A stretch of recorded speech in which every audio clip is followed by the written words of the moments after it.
బాధ్యతాయుతమైన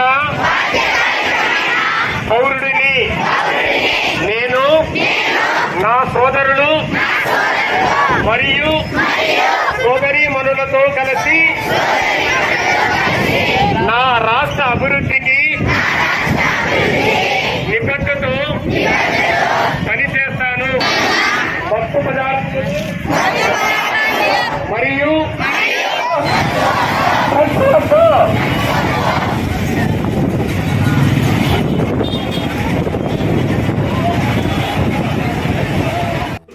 సిఐ నేను ఎస్ మహబూబ్ బాషా నా పేరు.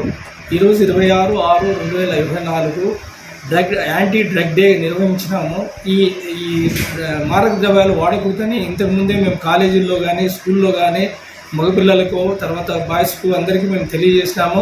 స్కూళ్ళలో పోయి వాళ్ళకు మేము మా ఎస్ఐ గారు అందరూ పోయి వాళ్ళకు ఏ విధంగా దీన్ని నివారించాలా, దీని నుంచి నష్టమేమని చెప్పేసి వాళ్ళకి తెలియజేసినాము. ఈరోజు ముఖ్యంగా మన గవర్నమెంట్ డాక్టర్ గారు తర్వాత మేము ఉపాధ్యాయులు అక్కడ ర్యాలీ నిర్వహించినాము. ఆ ర్యాలీలో ముఖ్య ఉద్దేశం స్లోగన్స్ కూడా ఏమున్నాయంటే డ్రగ్ నివారణ ఏ విధంగా చేయాలని చెప్పి తెలియజేసినాము. తర్వాత బాయ్స్ తర్వాత గర్ల్స్ జూనియర్ కాలేజ్ పిల్లలు అందరూ కలిసి మానవహారం నిర్వహించి మానవహారంలో కూడా ముఖ్యంగా తెలియజేసింది ఏమంటే డ్రగ్ నివారణ.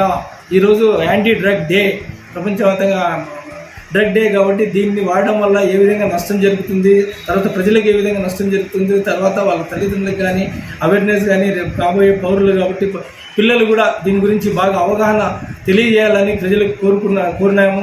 తర్వాత డాక్టర్ గారు కూడా కోరినారు. తర్వాత ఇక్కడ మేము 3 ప్రైజులు పెట్టినాము. పిల్లలకి వ్యాసరచన పోటీలు పెట్టి ఫస్ట్ సెకండ్ బహుమతులు కూడా వాళ్ళకి ఇచ్చినాము. దీని మీద ముఖ్యంగా యాంటీ డ్రగ్